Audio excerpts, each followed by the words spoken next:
Hi everyone, welcome to my YouTube channel. இன்றைக்கி நாம் ஸ்பைசியான mutton gravy எப்படி செய்யலான்னு பார்க்கலாம். இதுக்கு தேவையான பொருட்களெல்லாம் நான் டிஸ்கிரிப்ஷன் பாக்ஸில் கொடுத்துருக்கேன், செக் பண்ணிக்கோங்க.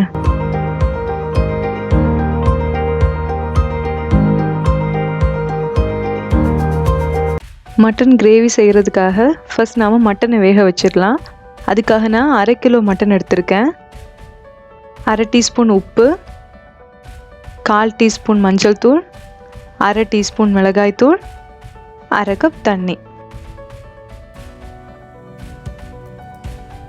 இவ்வளோத்தையும் ப்ரெஷர் குக்கரில் ஒரு 4 விசில் வர்றது வரைக்கும் வேக வச்சிடலாம். இப்போ ஒரு பேனை சூடு பண்ணி அதில் 3 டேபிள் ஸ்பூன் ஆயில் விட்டுடலாம். ஆயில் கொஞ்சமாக சூடானதும் அதில் 2 துண்டு பட்டை, 3 கிராம்பு, 2 ஏலக்காய் இவ்வளோ சேர்த்து கொஞ்சமாக கிளறி விட்டுடலாம். 2 பெரிய வெங்காயம் சின்ன சின்னதாக கட் பண்ணி எடுத்திருக்கேன், அதை இதில் சேர்த்து நல்லா வதக்கிடலாம்.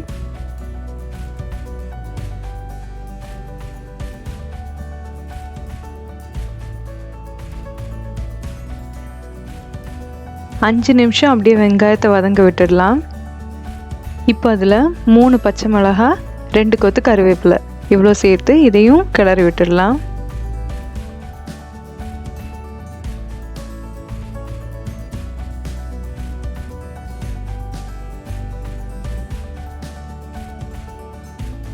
இதை இன்னும் ஒரு 5 நிமிஷம் அப்படியே விட்டுடலாம்.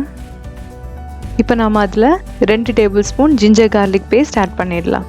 அதோட பச்சை வாசனை போகிறது வரைக்கும் அதை நல்லா மிக்ஸ் பண்ணி எடுத்துடலாம்.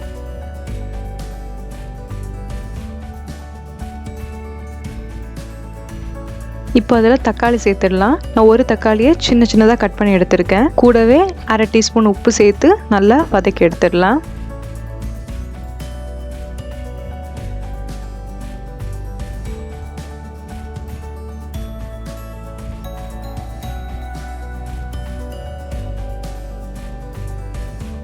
தக்காளி நல்லா மேஷ் ஆனதும் நாம் இப்போ இதில் வேக வச்ச மட்டனை சேர்த்துடலாம்.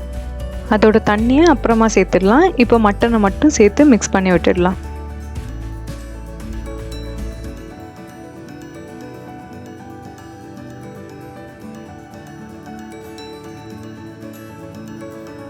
மட்டனை நல்லா கிளறி விட்டதும் இதில் நாம் இப்போ மசாலா ஆட் பண்ணிடலாம். அதுக்காக 1/4 டீஸ்பூன் மஞ்சள் தூள், 1 டீஸ்பூன் மிளகாய் தூள், 1/2 டீஸ்பூன் பெருஞ்சீரகத்தூள், 1 டீஸ்பூன் மல்லித்தூள் இவ்வளோ சேர்த்து மசாலாவோட பச்சை வாசனை போகிறது வரைக்கும் அதை நல்லா மிக்ஸ் பண்ணி விட்டுடலாம்.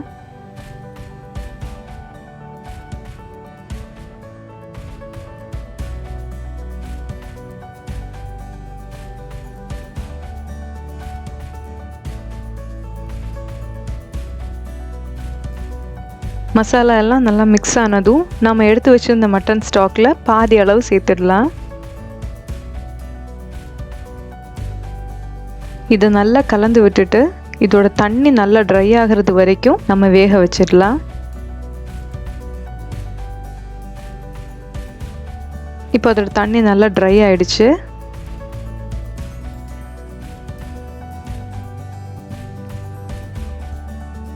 இப்போ நாம் இதில் 1/4 teaspoon garam masala, 1 teaspoon pepper இவ்வளோ சேர்த்து மிக்ஸ் பண்ணி விட்டுடலாம்.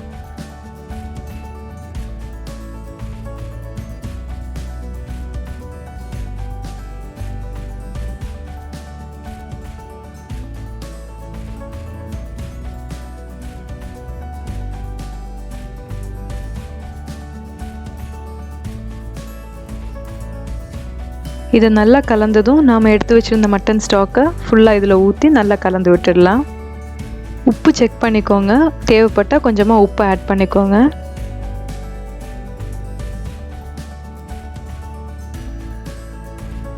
இப்போ நாம் இதை மூடி வச்சு ஒரு 5 நிமிஷம் குக் பண்ணி எடுத்துடலாம்.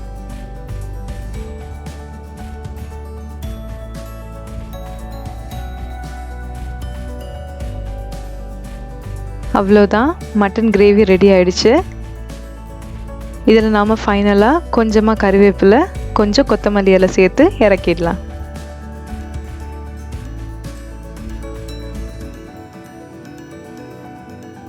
ஸ்பைசியான மட்டன் கிரேவி சூப்பராக ரெடி ஆகிடுச்சு. இந்த ரெசிபியை நீங்கள் வீட்டில் ட்ரை பண்ணி பார்த்துட்டு எனக்கு உங்களுடைய கமெண்ட்ஸை சொல்லுங்கள். இந்த வீடியோ உங்களுக்கு பிடிச்சிருந்ததுன்னா கண்டிப்பாக லைக் பண்ணுங்கள், கமெண்ட் பண்ணுங்கள், ஷேர் பண்ணுங்கள். மறக்காமல் நம்மளுடைய சேனலுக்கு சப்ஸ்கிரைப் பண்ணிவிடுங்க.